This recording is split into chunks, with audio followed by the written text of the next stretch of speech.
"What is it?" asked the doctor while rubbing his eyes.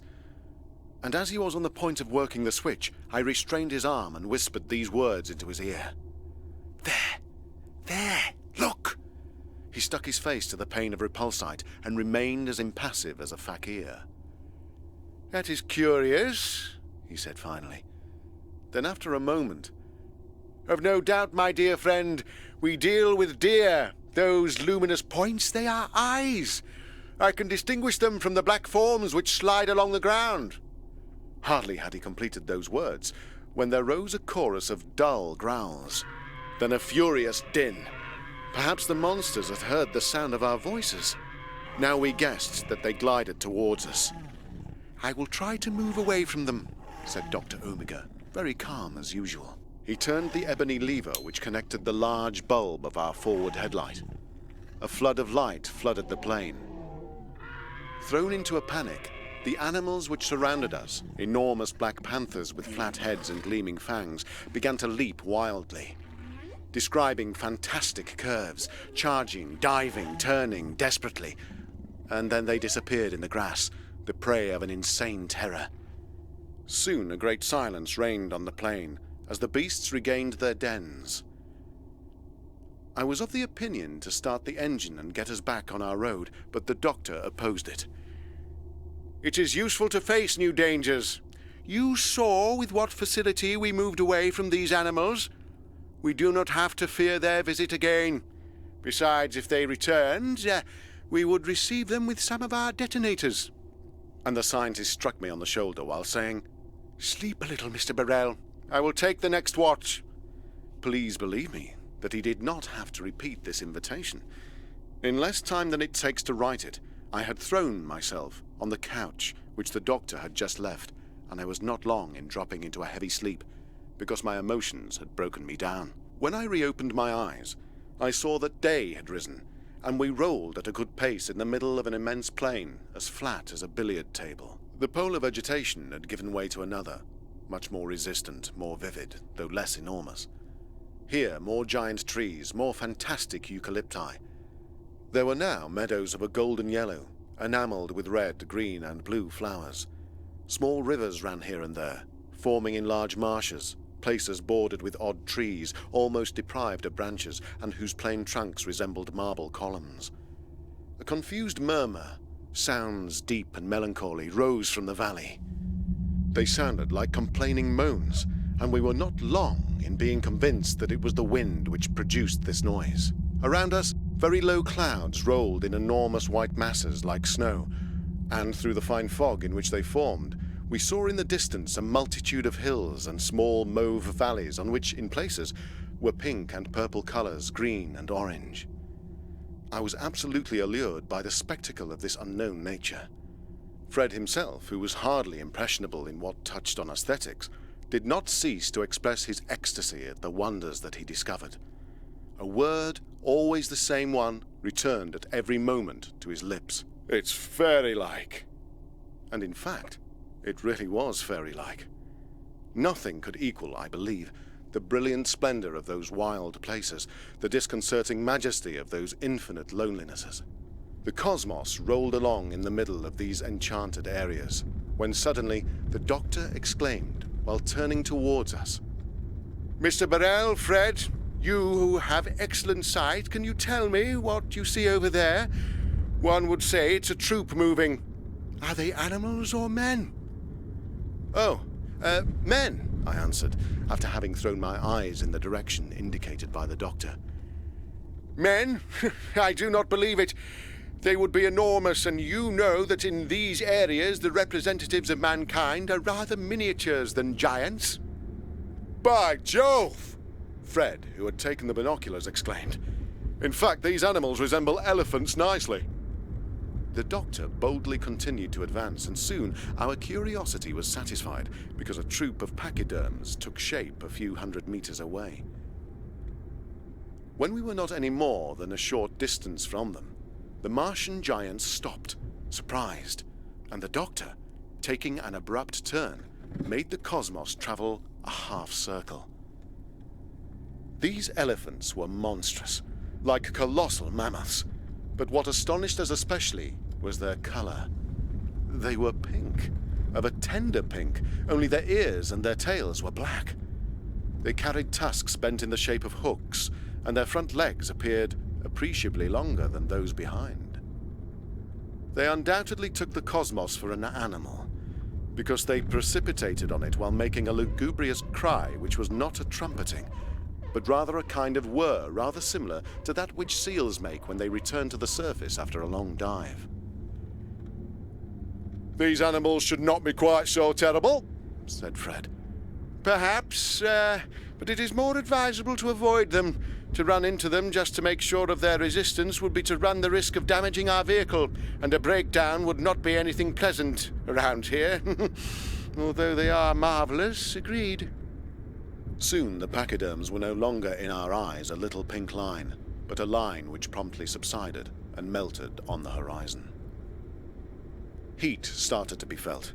The thermometer measured 12 degrees above, and after the Siberian cold that we had undergone, this temperature appeared rather high to us.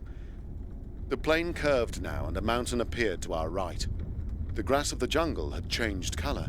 It became red, and the plants which grew there had new forms. Soon we heard the noise of cataracts, and we saw on our right foamy torrents which fell down from the rocks to throw itself into an immense lake on which floated strange animals. From afar, one might have said swans, but up close the illusion was not possible to maintain. Imagine some birds appearing to have the heads of sharks, notched wings in the shape of crescents, ridiculously long and flexible necks, and you will have an idea of the water birds of Mars. "Definitely everything is ugly here. The men and the animals.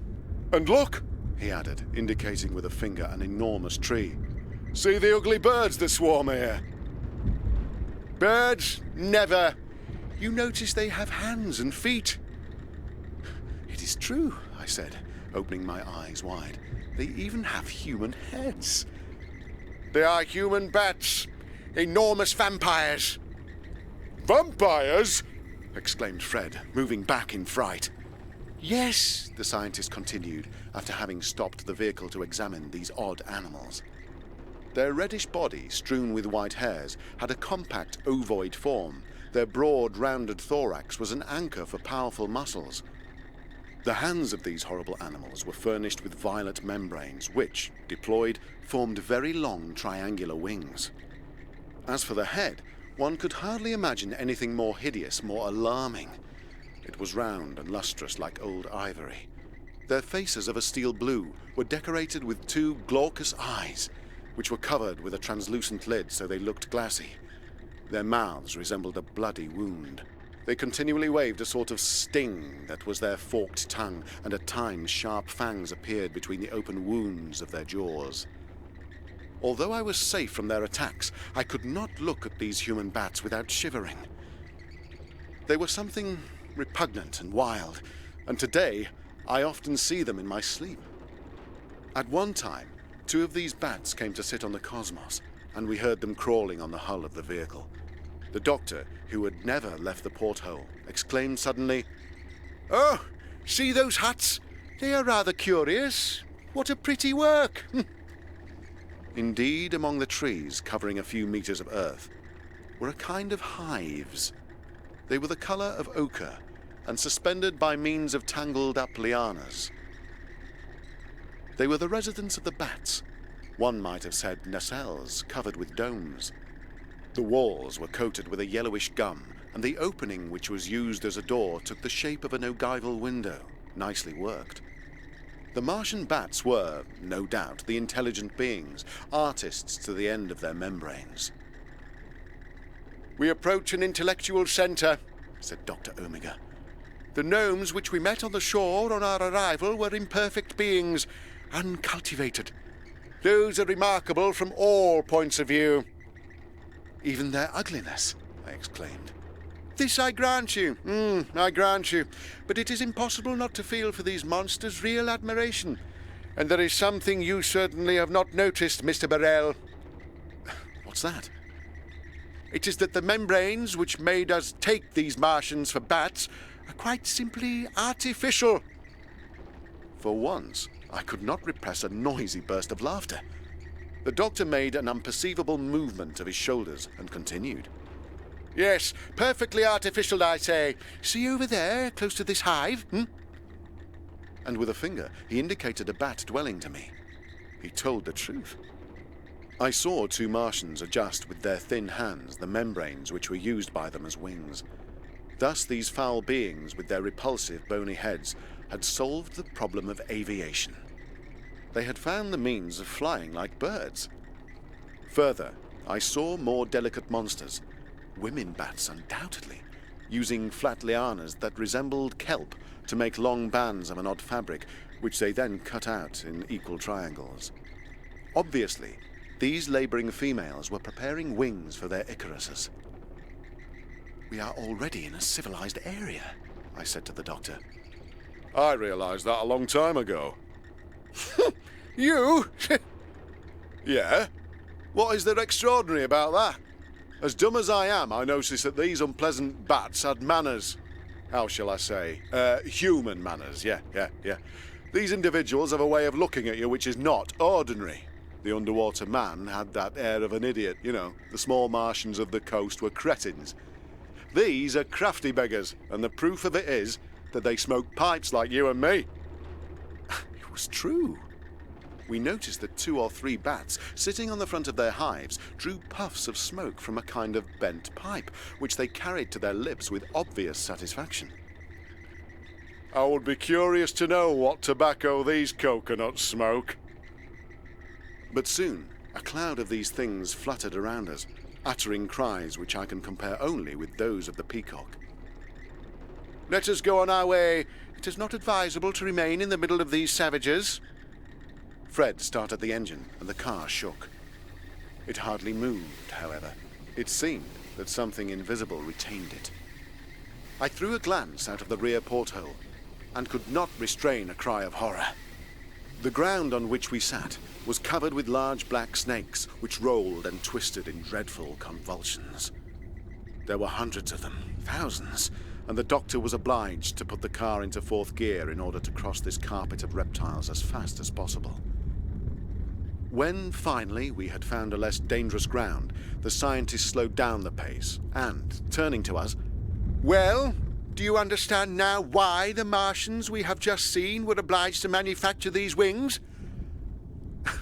To avoid the snakes, of course. Yes, and that is not so stupid. The area that we have just crossed is populated with land boas, reptiles who cannot, because of their conformation, go up into the trees like our terrestrial snakes. Instead, they are enormous creatures whose embrace must be less than pleasant.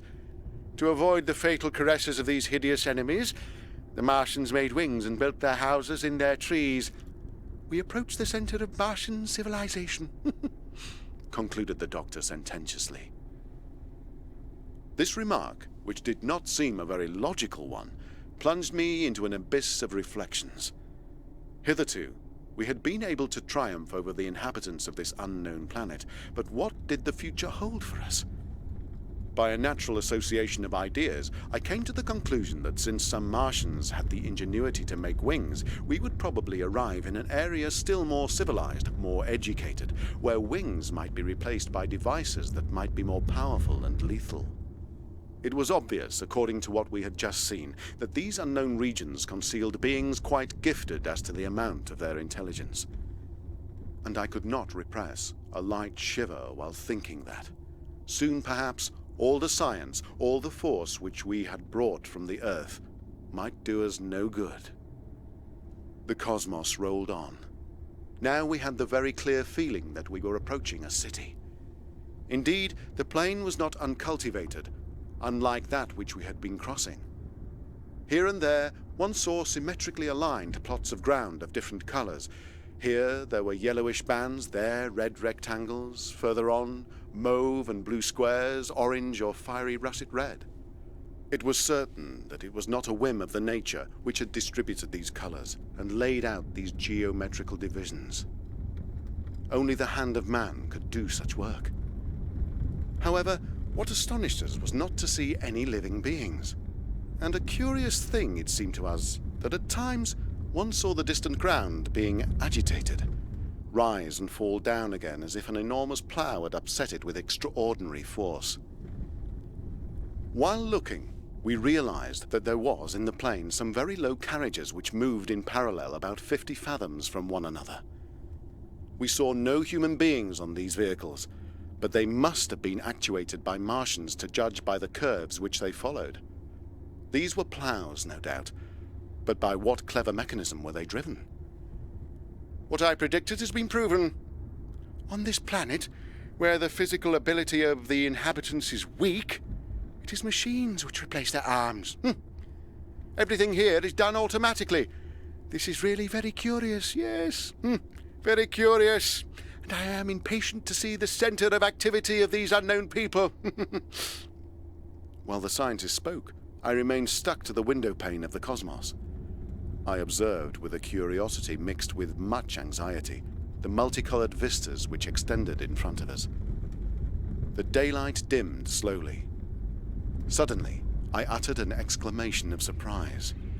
In the distance, the sky was streaked with lines of fire. It rose, then fell as though an invisible hand were carrying a lantern.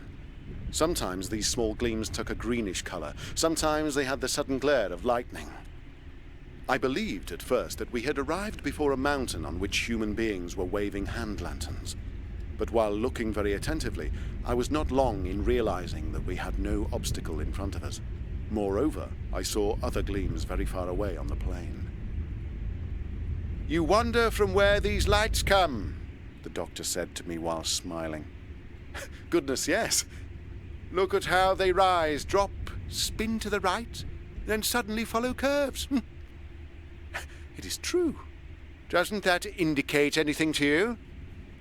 "Well, I acknowledge it is animated beings that illuminate the sky this way." "Batman, undoubtedly," exclaimed Fred with a jump. "No, look higher." We looked through the upper porthole. A line of fire crossed it, then another, and finally we distinguished two large blazing wings. "They are luminous birds." "Oh, this is a funny country. Here the birds replace the gas burners. What will we see next?"